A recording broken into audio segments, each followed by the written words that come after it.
إنا لله وإنا إليه راجعون كل نفس ذائقة الموت منها خلقناكم وفيها نعيدكم ومنها نخرجكم تارة أخرى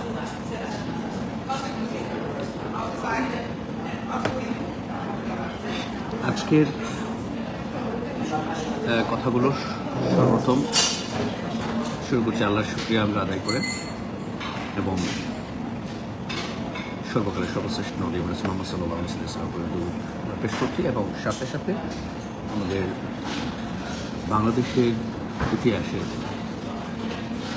যিনি অত্যন্ত সফলতম একজন ব্যক্তিত্ব ছিলেন, বাংলাদেশকে গড়ার জন্য নিজের সব কিছু মিলিয়ে দিয়েছেন, যে ব্যক্তিটি আমাদের প্রিয় মাতৃভূমি বাংলাদেশের কল্যাণের জন্য স্বামীকে স্যাক্রিফাইস করেছেন এবং তার স্বামীর ইন্তেকালের পর এই দেশটাকে ভালোবেসে দেশের মানুষের কল্যাণের জন্য তিনি তার বাকি জীবনটা তিনি ব্যয় করেছেন। বাংলাদেশের অত্যন্ত সফলতম একজন ব্যক্তিত্ব, গুণীজন, সবার প্রিয় এবং তিনি 3বারের প্রধানমন্ত্রী হয়েছেন, যদিও তার এক টার্মের প্রধানমন্ত্রী নিয়ে অনেকটা কথা আছে, এটা বলে ফেললাম কারণ যারা তার বিরোধী আমার অনেক ফ্রেন্ড বন্ধু বান্ধব আছেন যে তার রাজনৈতিক মতাদর্শ না, এরা যখন আবার 3বারের প্রধানমন্ত্রী শুনেন সেটা অনেক সময় খুবই কষ্ট পায়। তো আসলে মূলত তাদেরকে খুশি করার জন্য কেমন হচ্ছে যে তার এক টার্মের প্রধানমন্ত্রী হওয়াটা কিছু বিতর্কিত ছিল। যাই হোক, ভুল ত্রুটির ঊর্ধ্বে কেউ নয় মানুষ, তিনি দুনিয়া থেকে চলে গেছেন, তার রুহে মাগফিরাত আমরা কামনা করি। আল্লাহ রাব্বুল আলামিন যেন তার প্রাপ্য প্রতিদানটা দান করেন এবং আমরা চাই তিনি তার সব ধরনের ভুলগুলো আল্লাহ ক্ষমা করে দিয়ে তাকে জান্নাতুল ফিরদাউস নসিব করবেন, আমরা আমিন বলি। এবং আমরাও কিন্তু একই পথের পথে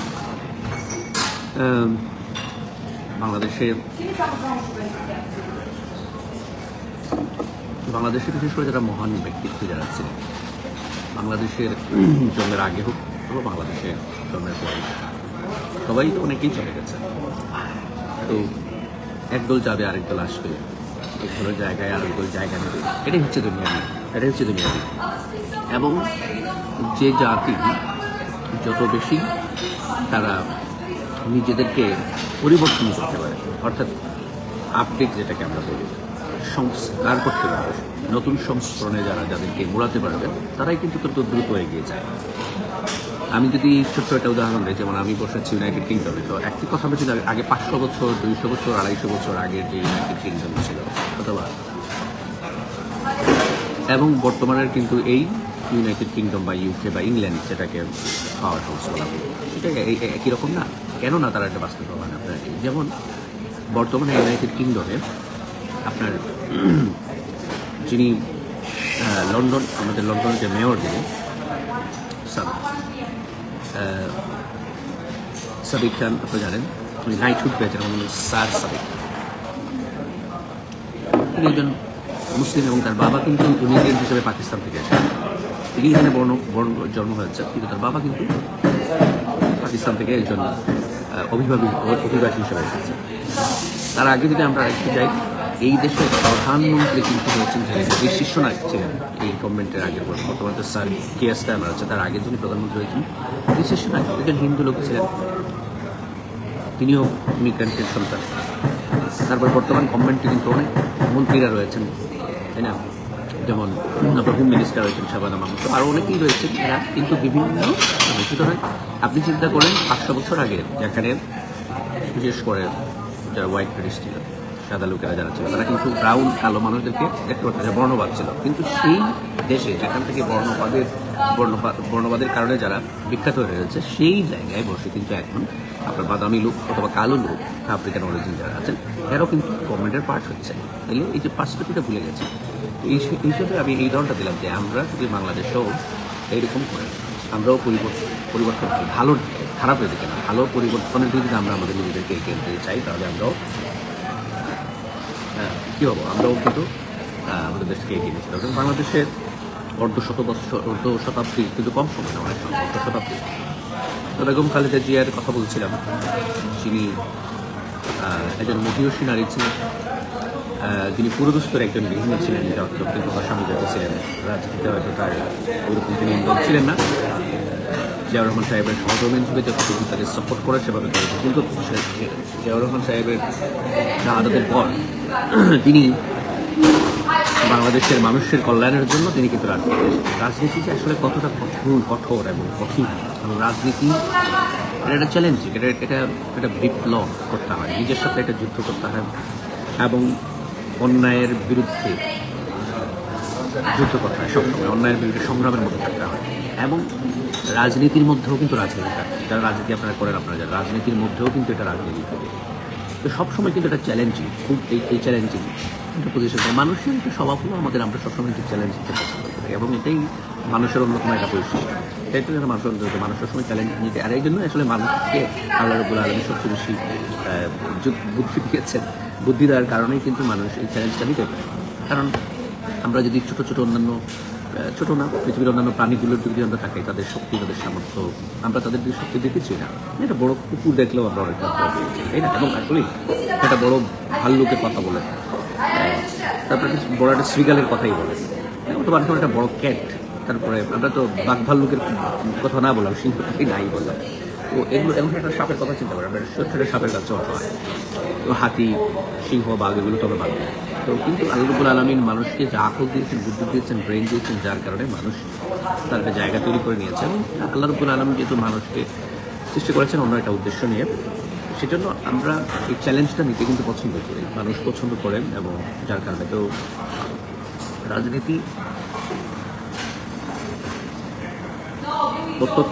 এটা খুবই ভালো কাজ। কিন্তু রাজনীতিতে হচ্ছে কি, মানে অপশক্তিকে দূর করা, অপশক্তিটাকে দূর করে সমাজের মধ্যে শান্তি, শৃঙ্খলা এবং সমতা, উন্নয়নকে বজায় রাখার, এই হচ্ছে তো রাজনীতি। এবং রাজনীতি দেখলে সবসময় যে জিনিসটা চায় সেটা হলো যে ভালো কিছু, যেটা প্রচলিত আছে সেটাকে পরিবর্তন করে নতুন কিছু এবং ভালো কিছু দেওয়া, এটাই হচ্ছে যে রাজনীতির অন্যতম। এর জন্য আপনি দেখেন বাংলাদেশে যেমন আমাদের ইউনাইটেড কিংডমের কথা বলছিলাম, যে ইউনাইটেড স্টেটে যদি যাই, দেখেন বর্তমান যে সরকার, ট্রাম্প সরকারের আগে তো আরেকটা সরকার ছিল, সেই সরকার যা কিছু করেছে সব কিছু খারাপ কিছু করে নাই। কারণ মানে সবচেয়ে উত্তম লোকগুলো, ভালো লোকগুলো, ব্রেইনিস লোক, তারাই তো বসেছে প্রশাসনে। কিন্তু তারপরে সেখানে কিছু দোষ ক্ষতি বের করে এর চেয়ে আমরা ভালো করবো। এই জন্য আমরা দেখেন যে ট্রাম্পের স্লোগান ছিল যে মাগা মানে হচ্ছে যে make America great again. So এটাই হচ্ছে মানে রাজনীতির মূল ইয়েটাই হলো যে আপনার মিশনটাই হলো যে নতুন কিছু উপহার দেয়া, প্রচলিত যেটা আছে এর চেয়ে ভালো দেয়া, এটা হচ্ছে গিয়ে মানুষের। তো আমি আশা করব যে ইনশাআল্লাহ আমরা আমাদের দেশে কাঙ্ক্ষিত এই পরিবর্তনটা আসে। এবং এই পরিবর্তনের জন্য দেখেন আমরা 1971-এর পর থেকে কিন্তু আমরা ছোটোখাটো কিন্তু অনেক পরিবর্তন হয়েছে। 75-এর একটা পথ পরিবর্তন হয়েছে, তারপর 1980-81-তে আরেকটা পথ পরিবর্তন হয়েছে, তারপর 1990-91-তে আরেকটা পথ পরিবর্তন, এবং সর্বশেষ আপনার 24-এ সে আরেকটা পরিবর্তন। এই পরিবর্তনগুলো আসলে এগুলো কিন্তু ঠেকাতে পারবো না আমরা। যারা মনে করছেন এখন যে জুলাই অভ্যুত্থান হয়েছে, জুলাই গণ অভ্যুত্থান হয়েছে, যে বিপ্লব হয়েছে, সেটি যে শেষ সেটা না। এরপরে কিন্তু আপনার আরও আসবে, টুডে টুমরো কিন্তু আপনার আরও আসবে। সেটার জন্য কিন্তু আমাদেরকে প্রিপারেশন নিতে হবে। কখন আসবে, কোথায় আসবে, এখন আল্লাহই ভালো দেবে, আসবে। কারণ আমরা তো এখন আমাদের কাঙ্ক্ষিত পৌঁছতে পারিনি। কিন্তু আপনি দেখেন এই রাজনীতি তো শেষ হবার না, যেটা শেষ হয়ে যেতে পারলে আমরা যে গণতন্ত্রের সূতিকাগার বা মাদার ডেমোক্রেসি বা ইউনাইটেড কিংডমকে বলছি, ইংল্যান্ডকে বলছি, তো সেখানে তো সরকার তাহলে কেন পরিবর্তন হয়? তাহলে এখানে তো একটা গভর্নমেন্ট আসে, এটাই তো সারা জীবন থাকে, তাই না? এই যে গভর্নমেন্ট বা সরকারের পরিবর্তন, তো এই জন্য হবে যে তারা ভালো কিছু অফার করছে। যেমন ধরেন একজন মা এবং একজন বাবা তার সন্তানের জন্য সর্বোত্তমটা চেষ্টা করে। আমি উদাহরণ যেটা বুঝাই যাই, কারণ মা এবং বাবার ভালোবাসাটা হচ্ছে অকৃত্রিম। তো সেই অকৃত্রিম ভালোবাসাটা দেখেন যে মা বাবারা সন্তানদেরকে, যখন তার সন্তানের জন্য তিনি যদি প্রতিদিন মানে একরকম করে চিন্তা করেন, একটা খাবার দিচ্ছেন না, তিনি ভালো করার চেষ্টা করেন যে আজকে আমার সন্তানকে এটা দিয়েছে, কালকে আমি চেষ্টা করে রাখবো, তার সামর্থ্য অনুযায়ী, তার যতটা সামর্থ্য আছে সব। একজন আপনার দিনমজুর মা বাবা বলেন আর একজন বড়লোক মা বাবা বলেন, মা বাবা হিসাবে তারা তো মা বাবার সন্তানের প্রতি তাদের ভালোবাসাটা কম দেয়, তাই না? যে বড়লোক মা বাবা হলে ভালোবাসাটা বেশি, আর গরিব মা বাবা হলে যে সন্তানের প্রতি ভালোবাসা কম, সেটা মা বাবা হিসাবে দুই ধরনের মা বাবা, যারা ধনী মা বাবা এবং যারা ধনী না, সবারই কিন্তু সন্তানের প্রতি ভালোবাসে, সেটা হচ্ছে ভালো দিক। তো এই জন্য রাজনীতিবিদদের উচিত হলো যে দেশের জন্য সবচেয়ে সর্বোচ্চটা দেয়, ভালোটা দেয়, স্যাক্রিফাইস করে দেওয়া। যেভাবে মা বাবারা সন্তানের জন্য সবকিছু সন্তানের স্যাক্রিফাইস করতে সক্ষম, শেষ পর্যন্ত জীবনটা দিতেও তারা প্রস্তুত হয়ে হন মা বাবা। ঠিক কীভাবে দেখেন এই যে জুলাই অভ্যুত্থানে আমরা যারা এই যে 1,500-এরও বেশি মানুষ শহীদ হয়েছে, তো কি কাজ করেছে? কারণ দেশকে তারা সন্তানের মতো ভালোবেসে। যদি এই দেশটাই তো আমার, এই পরিবর্তন যদি আমরা এখন যে সুযোগটা এসেছে সেটা যদি আমরা এখন না করি তাহলে আর কখনো পাবো না। ঠিক না? যেমন মা বাবারা মনে করেন আমি যদি এই মুহূর্তে আমার বাচ্চাকে না খাওয়াই তাহলে আমার বাচ্চাটা মারা যেতে পারে।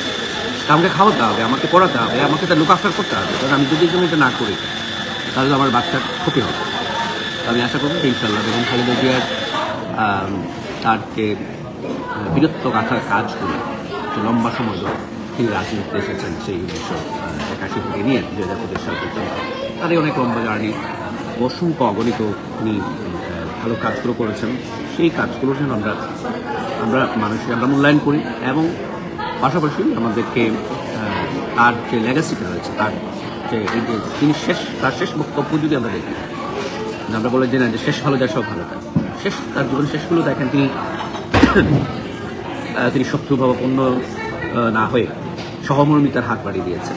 প্রতিশোধ হটকারিতা এবং প্রতিশোধের প্রদৌলতে তিনি কী করেছেন? বন্ধুত্বের হাত বাড়িয়ে দিয়েছেন। সেটাই হোক আমাদের লেগেছে, বাংলাদেশের প্রতিটি মানুষের হোক, তার কাছ থেকে অনেক শেখার আছে। রাজনীতি কীভাবে করতে হয়, প্রতিপক্ষের সাথে কীভাবে মহামেলা ব্যবহার করতে হবে এবং দেশকে এগিয়ে রাখার জন্য কীভাবে আপোষহীন হতে হবে।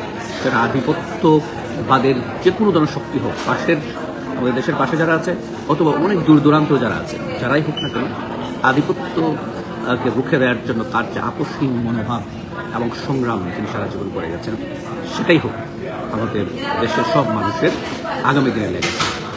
আল্লাহ রাব্বুল আলামিন বেগম খালেদা জিয়াকে মাফ করে দেন, ক্ষমা করে দেন এবং তাকে জান্নাতুল ফিরদাউস